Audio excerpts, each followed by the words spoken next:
What's going on, you guys? My name is Zach Hartley and welcome back to another weekly watch list video. In this series, I try to share with you the stocks that are at the top of my watch list going into the week ahead. So if you get any value out of that, remember to click that like and subscribe button and let's jump right in. Okay, so each week I like to start by looking at the major indices because that's going to give me an idea of how the market is doing and what direction the overall and broad market is going in. So first thing I like to look at is the NASDAQ. This represents a lot of technology stocks. And as you can see, we've had a nice couple of months, but over the last sort of 1 to 2, maybe 3 weeks here, we've fallen a little bit and basically traded sideways over the last week. So it wasn't a terrible week for the NASDAQ. It wasn't a great week. We basically went sideways. It looks like we had 3 red days and 2 green days. And we definitely had a large increase of volume here on Friday, which is a little bit unique for a Friday. So there's definitely something going on here. Now, when it comes to the S&P 500, it was pretty much the same thing. We had an increase in volume on Friday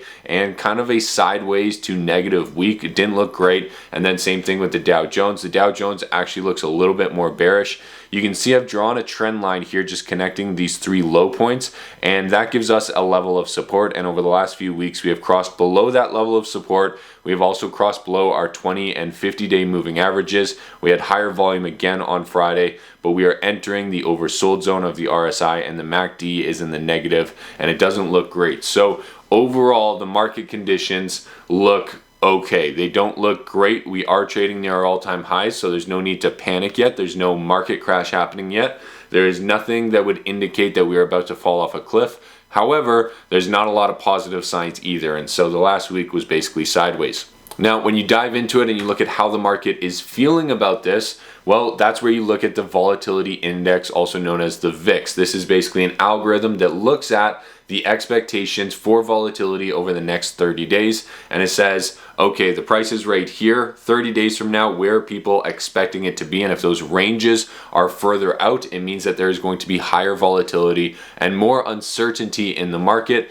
And usually that represents a bearish or negative scenario. And so definitely, as you can see, it's been a little choppy over the last sort of week and a half here. But the VIX did go up on Friday, so not a good sign, especially with the increase in volume that we saw on the rest of the charts here. And so lots happening. We did see a little bit of a spike on Friday. So there is lots going on right now, but we are not in a panic situation right now. The markets are not crashing. The VIX is actually lower this week than where it closed last week. So we're doing fairly well. It's not a huge concern as of right now. Now, when you look at cryptocurrency, we did have that big drop off about 2 weeks ago when El Salvador registered Bitcoin as their official currency or one of their official currencies. Since then, we did test this sort of $40,000 level and we're climbing our way back up. We're now trading at 48,000 and it has made a nice little run over the last week. So Bitcoin is doing well. It looks like Cardano and Ethereum are also doing fairly decent right now. Cardano's in a little bit of a pullback, but cryptocurrency in general is doing extremely well this year. Okay, now when it comes to COVID, we've got a lot going on here. We had that major spike and major basically surge in the middle of December and January, and then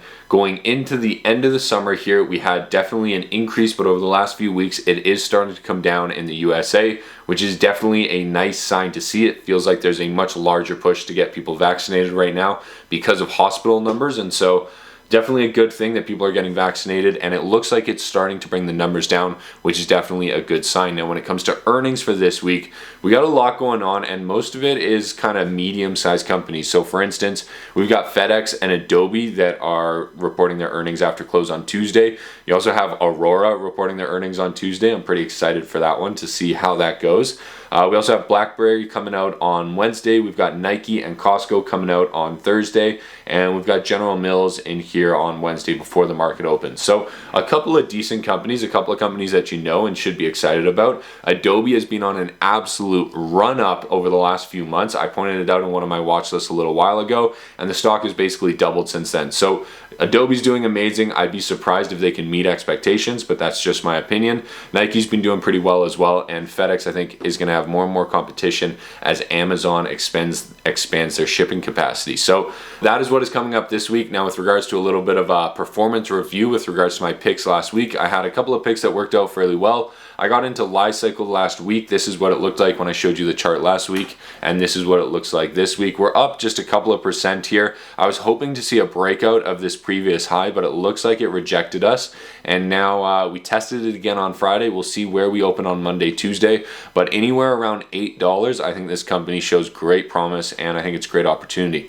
Now, the next company that I pointed out to you, this one I pointed out last week. In last week's watch list, I said, hey, we're very clearly trading within a channel here. It looks like we could be breaking out of this channel right here, and we just crossed above our moving averages. So Boosh, plant-based, ticker symbol VEGI in Canada. I really like the company. I've interviewed the CEO, and this is what the stock chart looks like this week. It was an amazing week for us. We basically went up 4 out of 5 days. We're up to $1.33 right now, and we're doing really well. We're up by about 20% since I pointed this out last week. Now, if you are interested in seeing when I get into these positions, when I get out of them, and seeing my daily technical analysis and staying a little bit more up to date with me, then you should definitely consider joining my Discord chat. That is where I post all of my trades, all of my technical analysis, and I'm trying to build a community of traders to share their research, share their due diligence, and help everybody out so that you're not stuck trading at home alone by yourself. This can be a community that you can join. It's $5 per month, and you get unlimited access to me, my analysis, and you can ask me pretty much anything.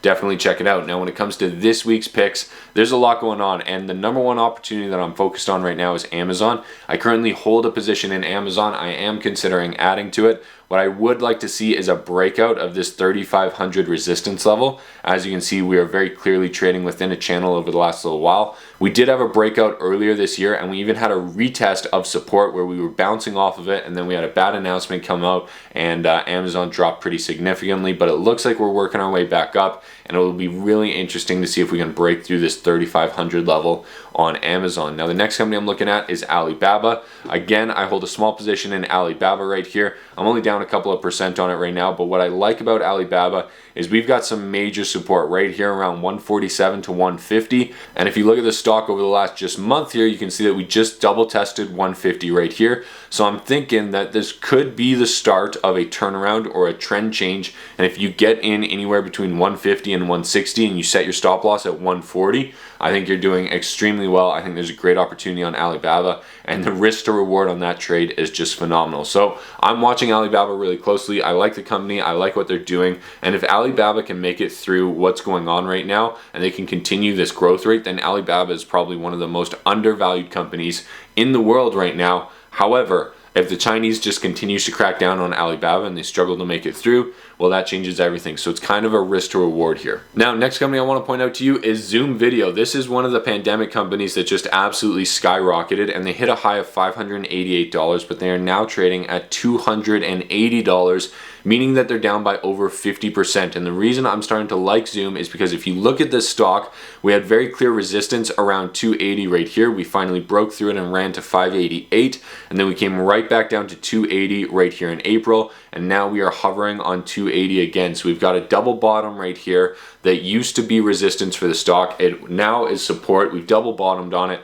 and I think we've got some major support around 280. I am going to wait for the confirmation and the bounce off of 280. I don't want to get into this one too early, but I do like this opportunity. I think that the world of work from home and the world of digital and everything that the COVID pandemic just put us through, I think that's here to stay. I think that's going to be the new normal, and as time goes on, I think this digital and virtual world is only going to grow, and so the communication services that Zoom can provide, I think, is only going to grow more important. I know they have some competitors, and they definitely need to innovate in the future, but if they can make it through the next kind of 2 to 3 years and continue to grow, I think the stock has great potential.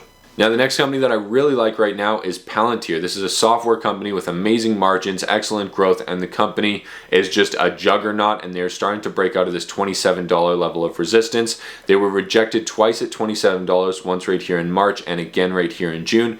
We are now breaking through $27, and if we see continuation on Monday and Tuesday, this could be a perfect entry point for Palantir. I got in on the bounce down here, and I actually traded out on the way up, so I locked in some profits, but it could be another opportunity to get in coming up. Now, the next company I want to talk about is Gold Mountain. I also own a position in this company, and I like this company because over the next few months they should be putting out some announcements with regards to final permits for their mine, beginning to dig, and the first ore going to the smelter. And so they have a lot coming up over just the next quarter. I think the stock has great potential, and the business model at Gold Mountain is slightly different than every other mining company.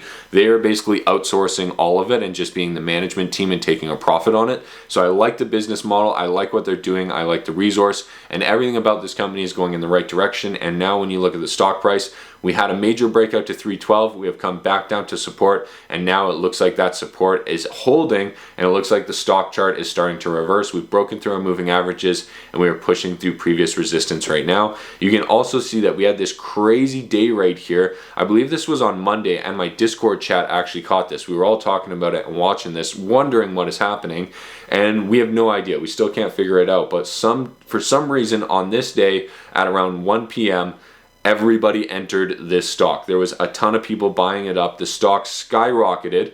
Clearly, a couple of people took profit, but a bunch of new people entered the stock this week, and so I think that's definitely a good sign. Now, when it comes to the next company, this company is very exciting. I've been doing a little bit of due diligence and research. I'll probably have a video coming out about them fairly soon.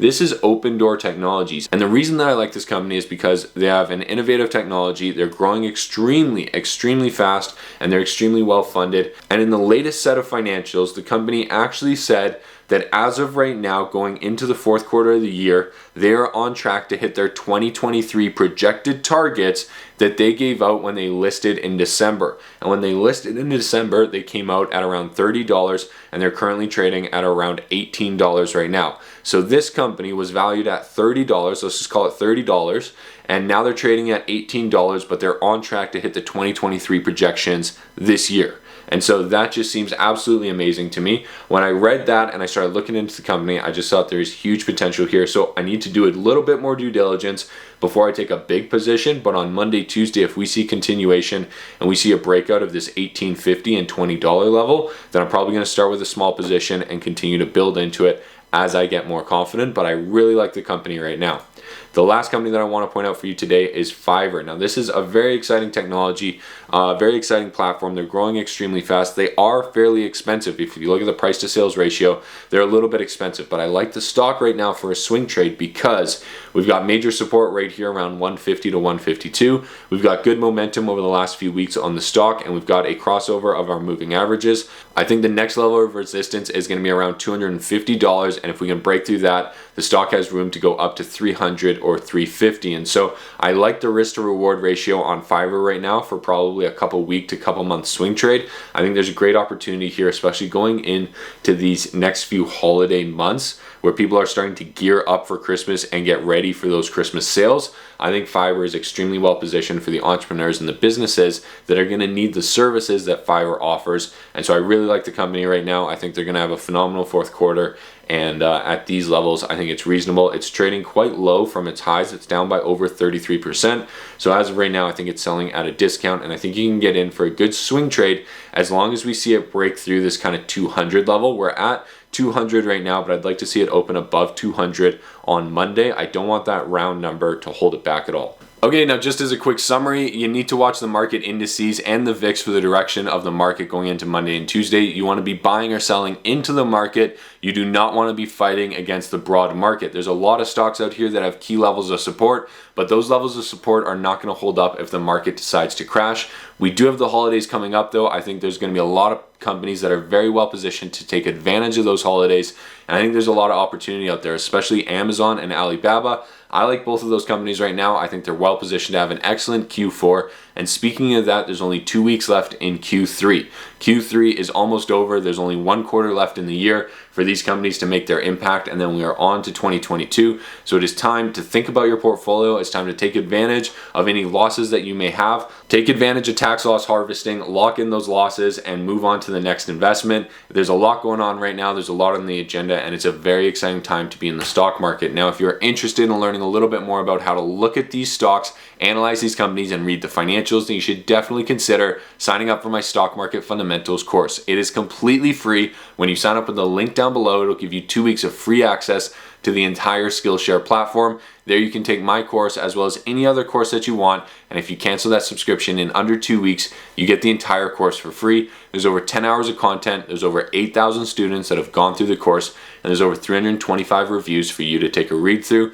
People have spent 1.3 million minutes watching this course, and I promise you it'll be the best free resource that you can find online. Now, if you get any value out of this video, remember to click that like and subscribe button. I sincerely appreciate it, and we will see you in the next one. Good luck trading, good luck investing, and we'll talk to you soon.